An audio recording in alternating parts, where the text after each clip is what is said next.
Hello everyone, कैसे हैं आप सब लोग। आप सभी लोगों को हमारे नए वीडियो में बहुत बहुत स्वागत है। आज हम बात करने वाले हैं मैथ क्वेश्चंस के बारे में, जो कि आपके एग्जाम के लिए काफ़ी इंपॉर्टेंट होने वाले हैं।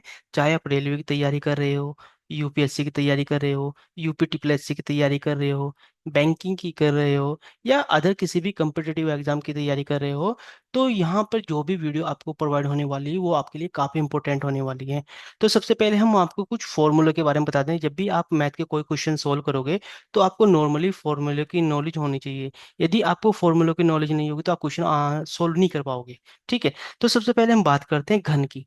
जो घन होता है, घन को हम क्यूब भी बोलते हैं। ठीक है।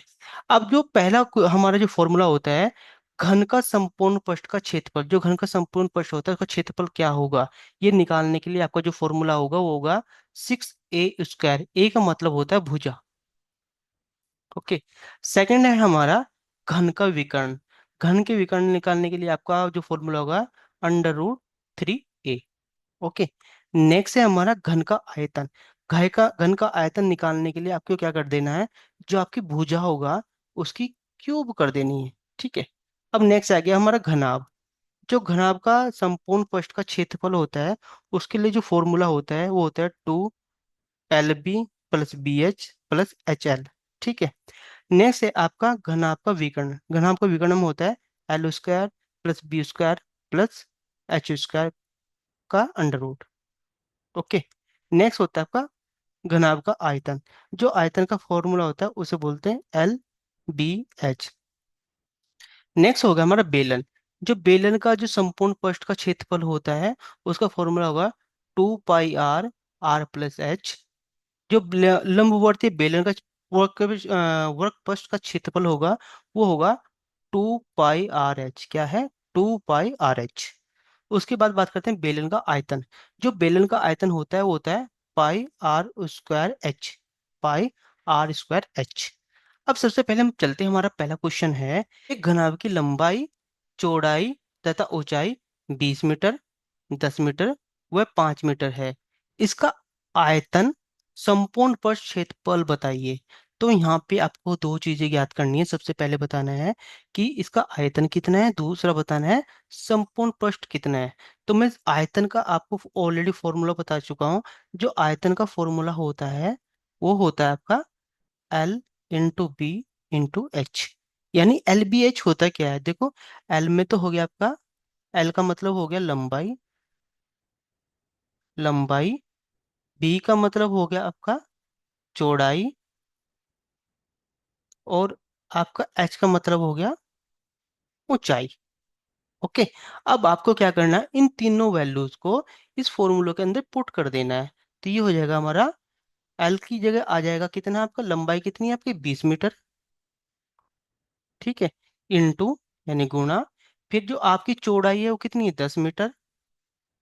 उसके बाद में जो आपकी हाइट है यानी ऊंचाई है वो कितनी है 5 मीटर। तो जब हम इनकी गुणा करेंगे तो टोटल आएगा हमारा कितना, 1000 घन मीटर। कितना आएगा, 1000 घन मीटर। ये आपका क्या हो जाएगा, आयतन। तो हमारा आयतन निकल गया। अब उसने पूछा संपूर्ण पृष्ठ कितना होगा। आपको संपूर्ण पृष्ठ का क्षेत्रफल भी तो बताना है। तो उसके लिए भी ऑलरेडी मैंने आपको फॉर्मूला बताया था। इसके लिए जो फॉर्मूला लगेगा वो था 2LB+BH+HL। HL। अब आपको क्या करना है, यही वैल्यू जो आपकी इसमें पुट कर देनी है। तो ये हो जाएगा, इसका ये लिख देंगे हम संपूर्ण पृष्ठ का क्षेत्रफल।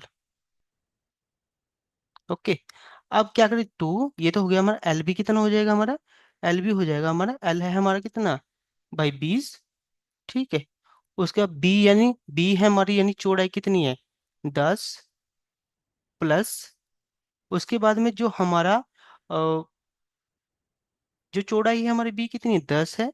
फिर उसके बाद जो हाइट यानी ऊंचाई कितनी है 5 है, प्लस फिर उसके बाद हाइट हमारी 5 है, इंटू, अब लंबाई कितनी है, लंबाई हमारी 20 हो गई। अब हमने क्या किया, ये वैल्यू हमने इस फॉर्मूले के अंदर पुट कर लिया है। अब क्या करना है, आपने 2 का 2 हो गया, ये इनकी दोनों की गुणा करोगे कितना आ जाएगा 200, प्लस इन दोनों की कराओगे कितने हो जाएगा 50, प्लस इन दोनों कराओगे कितना आ जाएगा 100। ओके। अब ये जो हो जाएगा, टू आपका बाहर ही रहेगा। अब इनको आपको जोड़ लेना है, कितना आ जाएगा? 350। ओके। अब क्या हो गया, जो आपका 2 इंटू 350 हम जो करेंगे, ये आ जाएगा कितना? 700। यानी 700 कितना? वर्ग मीटर।